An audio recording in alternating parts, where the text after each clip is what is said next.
Hello, Legend of the Samurai here with a Japanese wafer lock made by Alpha. This is actually something of a high security wafer lock. If we look at the key, we have 1, 2, 3, 4, 5 bitted positions on the top, 1, 2, 3, 4, 5 on the bottom. And this is taking off of the Illinois Duo design. So if we flip the key over, there is a track in the middle with 1, 2, 3, 4 additional positions. So the Illinois Duo puts that bitting up at this top edge here. Instead, they've gone for the center track design. So over on the right side of the keyway, there are 4 little protrusions, and this actually captures those to move them up and down. Like the Duo, it has 18 total wafers, 14 of them are active, but there are a few other small design changes that make these, at least in my opinion, slightly more difficult to pick. One is that in a Duo, it's very difficult to overset the wafers. It can be done, but you have to work for it. In this, you can overset everything at any point, and they will not always drop back down if you let off tension. So I'll be tensioning with a little top of keyway insert that's short enough to not interfere with the first wafer, and then I'll use a short hook with a flat tip. I find that useful for these wafers, for stable pick positioning. And I'll start on the side. Let's see if I can get this open. I will have to chase a bunch of things around because also the wafers act like they are tapered. So you can't actually just set something and be done with it.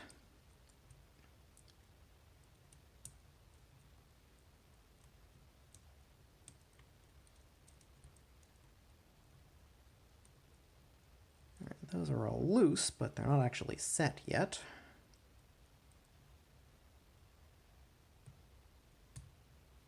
There's 3 on the bottom.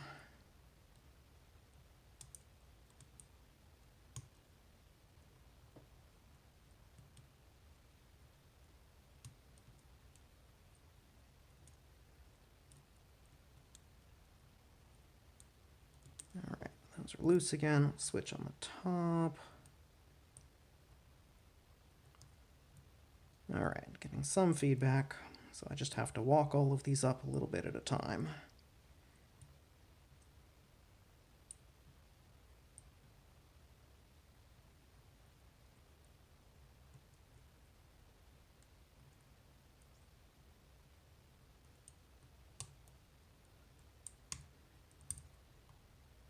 Now, there we go. So I can't actually set any of those wafers by just lifting it all the way up, and if you go too far, they will overset, rack sideways, jam in the keyway, and even letting off tension won't fully let them drop. You actually have to rotate and tap the wafers on the opposite side of the channel they sit in to get them to drop back down. So you definitely don't want to be pushing very hard if you're trying to open one of these. So we are open. Lock that back up. And this one is decidedly simple to gut. Take out a little screw.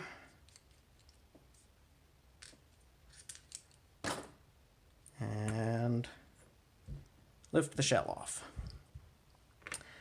So one thing about this particular lock is that a lot of the bottom wafers actually sit very, very close to shear.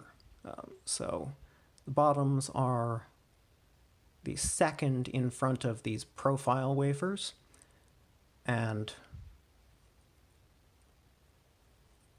just under spring force, only one of them actually needs to be set, that middle one right there.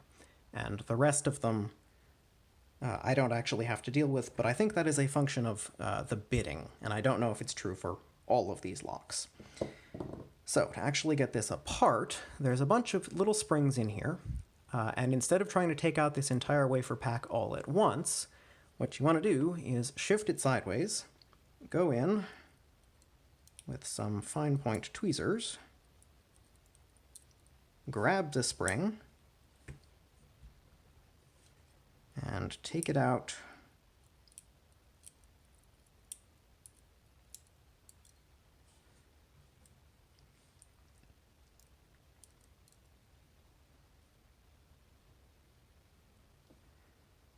Because you're grabbing the middle of the spring, you want to be very careful as you release it, because as the tweezers expand, that can load the spring and launch it somewhere. So there's 4 on one side, and if we flip over, we have 5 on the other side. One's right up at the front.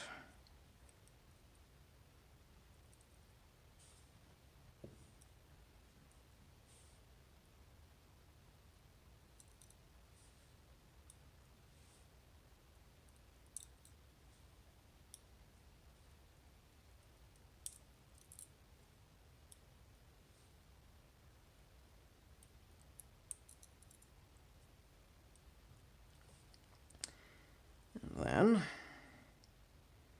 can slide the entire stack of wafers out. And so here we have our housing. Not much going on there. And we can deal out our stack of wafers. So we have top, bottom, side, profile, top, bottom, side, profile, top, bottom, side, profile, top, bottom, side, profile, top, and bottom. So that is what all of the wafers look like. And a couple of the important features, so we'll just grab a top wafer right here. So we actually have narrowing on both sides of this, and because of the cut, this one doesn't actually show it up here. But if we find, where's a better one?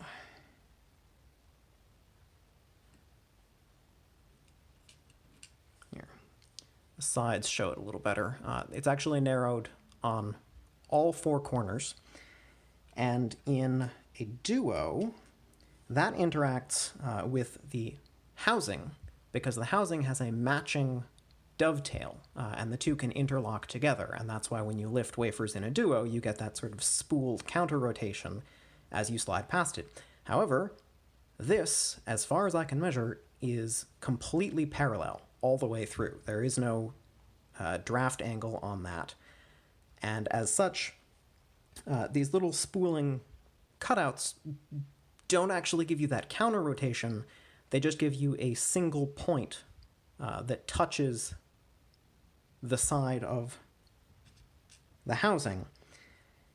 And as you move that point up and down, the direction which these are allowed to move,